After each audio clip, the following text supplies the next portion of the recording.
नमस्कार दोस्तों। अभी हम सन 2026 में चल रहे हैं। इसी महीने ये नया साल लगा है। पिछली साल 2025 था। ऐसे ही हम जब छोटे थे तो सन 2000 चला करते थे। उससे भी पहले ज़माना 1970 1950 ऐसे ऐसे करके हम पीछे जाएं तो 1947 जब देश आज़ाद हुआ, उससे भी पीछे जाएं तो 1857 की क्रांति हुई। और हम पीछे जाएं तो सोमनाथ मंदिर पर अटैक हुआ सन 1026 के 1025 के आसपास। आपने देखा भी था, 1000 साल पूरे होने पर उसकी बरसी बनाई गई। तो ऐसे ऐसे करके पीछे हम चलते जाएंगे तो कभी 0 साल तो रहेगा। उसी 0 साल के बाद की जो साल चली चली आ रही हैं उन्हीं को हम एडी कहते हैं। तो अब 20 से लेके अभी कौन सा साल लग गया?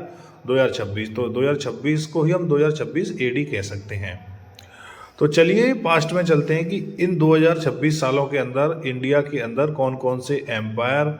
हम सुनते रहते हैं ना कि भारत में अंग्रेज आए, फिर मुगल लुटेरे आए, और भी मुस्लिम आक्रमणकारी आए, डच आए, फ्रेंच आए, फिर कई साम्राज्य रहे भारत के अंदर। तो इसकी एक छोटी सी टाइमलाइन हम बात करते हैं इसी वीडियो में। तो 0 से लेके यदि हम बात करें सन 600 एडी तक साम्राज्य रहा गुप्ता एम्पायर का। गुप्ता एम्पायर ये वही एम्पायर है जो बिहार की साइड, मगध एरिया आपने सुना होगा, नाम सुनते रहे होंगे आप। उसकी तरफ ये भला फला फूला और इसी साम्राज्य के अंदर नालंदा यूनिवर्सिटी जैसी महान विश्वविद्यालय की स्थापना की गई। तो सोच के देखिए कि ये कितना साम्राज्य पावरफुल रहा होगा। ये मुगल और अंग्रेज इनके सामने कुछ नहीं थे। फिर उसके बाद शुरुआत होती है सन 1000 के आसपास के। तब फिर क्या हुआ था? फिर मुसलमान आक्रमणकारियों का आना शुरू हो गया। जैसे अफगानिस्तान, इराक, ईरान से, जो हम सेंट्रल एशिया और मिडिल ईस्ट कहते हैं, उधर के लोग आना शुरू हो गए, क्योंकि भारत के पास बहुत सारा पैसा था। जैसे कि मैंने बताया कि नंदा एम्पायर ने बहुत तरक्की करी भारत के अंदर, जिससे कि इसको सोने की चिड़िया हम कह पाते थे उस ज़माने में। तो इसी की लालच के लूटने के चलते ये मुसलमान आक्रमणकारी इधर भारत, पाकिस्तान और राजस्थान, पंजाब होते हुए इधर आए। अब ऐसा माना जाता है कि सबसे पहले जो मुसलमान भारत के अंदर आया था आक्रमणकारी, वो मोहम्मद बिन कासिम था। वो करीब आया सन 1000 के आसपास।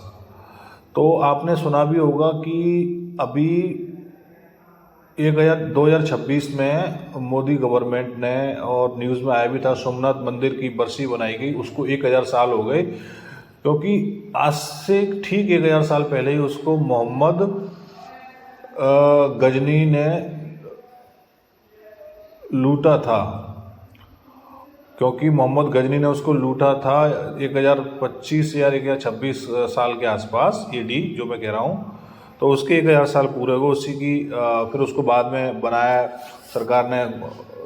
उसमें सबसे ज़्यादा योगदान हमारे उस ज़माने के गृह मंत्री और बहुत ही बड़े कद्दावर नेता, क्या नाम है उसका, वल्लभ भाई पटेल जी के योगदान से वो बना, सोमनाथ गुजरात के अंदर जो है।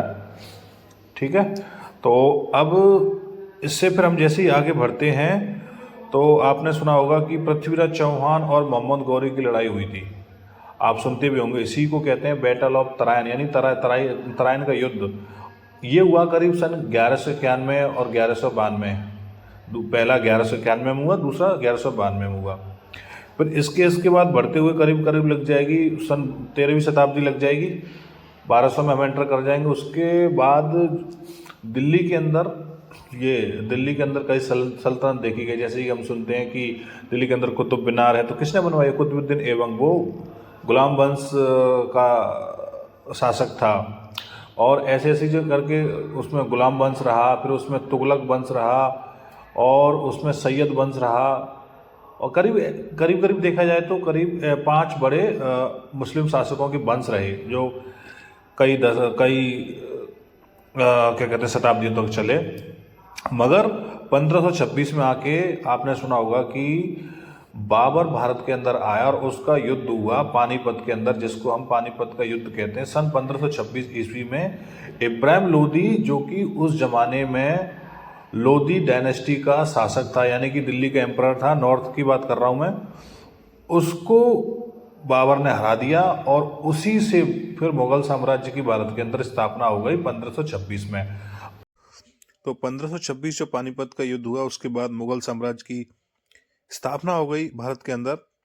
अब मुगल साम्राज्य का जो संस्थापक था बाबर, उसका बेटा हुआ हुमायूं, हुमायूं का बेटा हुआ अकबर, अकबर का बेटा जहांगीर, जहांगीर का शाहजहां, शाहजहां के बाद हम देखते हैं औरंगजेब।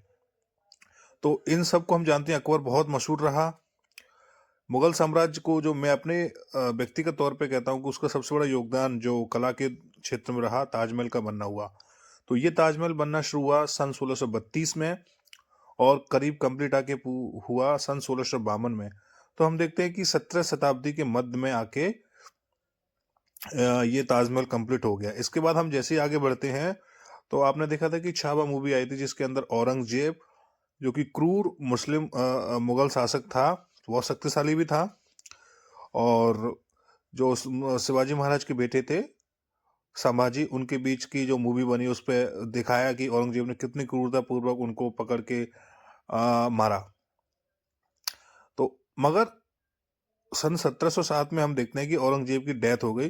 तो उसके बाद जो मुगल एम्पायर है उसके अंदर कोई बहुत ज्यादा ताकतवर और क्रूर मुगल शासक नहीं रहा। तो उसके बाद मुगल साम्राज्य चला तो सही, बट वो एक 100-150 साल के बाद सिमट गया धीमे धीमे करके। और हम आगे बात करेंगे कि वो कब सिमटा। इसके बाद एंट्री होती है मुगल साम्राज्य को कमजोर होने के बाद अंग्रेजों की। हालांकि अंग्रेज सन 1600 शताब्दी के अंदर ही भारत के अंदर व्यापार करने के लिए आ गए थे। अंग्रेज भी थे जो कि लंदन से आए, आज के दौर में हम जिसको यूनाइटेड किंगडम कहते हैं। उनके साथ ये डच भी थे, फ्रेंच भी थे। हमने सुनते हैं ना कि यूरोपियन ट्रेडर्स थे इंडिया के अंदर, फॉरेनर्स थे। तो इनका कभी मकसद भारत के अंदर राज करना नहीं था, ये तो केवल व्यापार करने की दृष्टि से आए, क्योंकि भारत में व्यापार को उनको बहुत आमदनी का स्रोत मिल रहा था। तो अब अंग्रेजों के मन में धीमे धीमे लालच आने लगा। तो सन 1757 में लड़ाई होती है ब्रिटिश ईस्ट इंडिया कंपनी के कमांडर रॉबर्ट क्लाइव और बंगाल ऑफ नवाब सिराजुद्दौला के बीच। और यहीं से ईस्ट इंडिया कंपनी ने जीत हासिल कर ली और पूरे भारत पर धीमे धीमे करके कब्जा कर लिया। तो देखा जाए तो सन 1757 बहुत ही महत्वपूर्ण टर्निंग पॉइंट रहा। फिर उसके बाद 1757 से हम जैसे आगे बढ़ते हैं तो 18वीं शताब्दी लग जाएगी। 18वीं शताब्दी में हम देखते हैं कि जो कि मेरठ की क्रांति हुई। हमने देखा कि इंडियन रेवोल्यूशन हुई, तो वो सन 1857 में हुई। 1857 में अंग्रेजों के बीच और वहाँ के भारतीयों के बीच, पर उसमें भारतीय हार गए। अब 1858 में आखिरकार मुगल साम्राज्य पूरी तरीके से समाप्त हो गया। जो कि उनका लास्ट शासक था बहादुर शाह जफर, उसको पकड़ के रंगून भेज दिया गया दिल्ली के अंदर से। और अंग्रेजों ने कलकत्ता से निकल के दिल्ली आ गए। दिल्ली से आके पूरे भारत पर उनको कब्जा हो गया। अब यहीं पर एक कंफ्यूजन होता है कि क्या ईस्ट इंडिया कंपनी और ब्रिटिश एम्पायर एक ही चीज है? नहीं, ये दो अलग चीज है। हालांकि ईस्ट इंडिया कंपनी, हाँ, ब्रिटिशर ही थे, उनकी उनके यहीं से आए, उनकी कंपनी थी, पर अधिकार इंग्लैंड की महारानी जो थी एलिजाबेथ, उनका ही था। तो उसके बाद 1858 के बाद ईस्ट इंडिया कंपनी को कई कारणों की वजह से बंद करना पड़ा और यहाँ कंपनी रूल एंड हो गया। उसके बाद फिर रूल स्टार्ट होता है ब्रिटिश एम्पायर, यानी कि ब्रिटिश रूल, जो कि आपका इफेक्टिवली चला 1858 से लेकर 1947। मगर इसको हम टोटल अगर देखें, क्योंकि ईस्ट इंडिया कंपनी तो कंपनी ब्रिटिश गवर्नमेंट की थी, और उसको जोड़े और ब्रिटिश एम्पायर को जोड़े, जो कि हमारा 1947 के बाद खत्म हो गया, देश आजाद हो गया।